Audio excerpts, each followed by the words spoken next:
UW's Black Student Union made 7 demands of the university, including policing practices, diversity requirements and removing the George Washington statue. Seattle, in recent months, students on the University of Washington's campus have re-examined the role of racism and pushed for change. Things really shifted during the uprisings of George Floyd, said Mahilet Mesfin, president of UW's Black Student Union.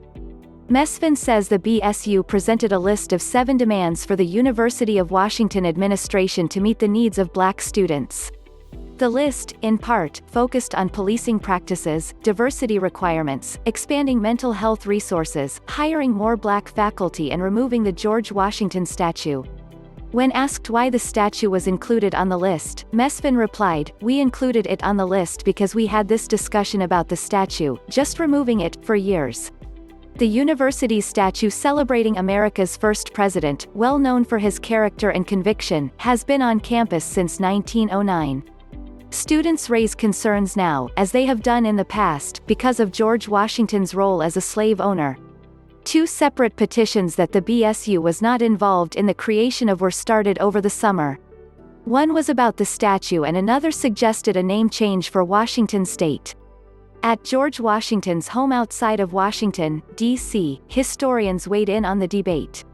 "I think it is up to individual communities to make those decisions about whether to retain Washington's name or Washington's statue," said Jessie MacLeod, associate curator at George Washington's Mount Vernon.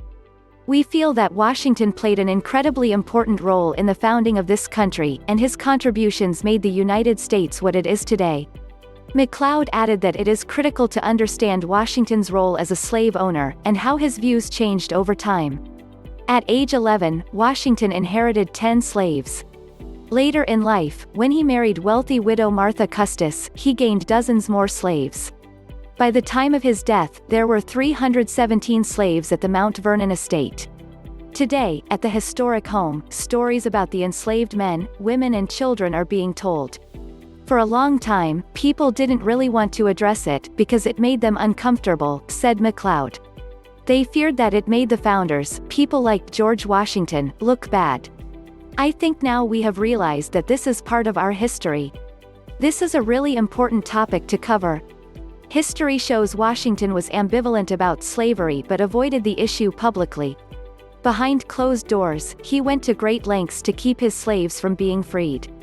After he became president and moved his household to Philadelphia, he secretly rotated slaves out of state every 6 months to avoid a Pennsylvania law that would have allowed them to gain freedom. He signed the Fugitive Slave Act of 1793 that allowed for the seizure and return of runaway slaves.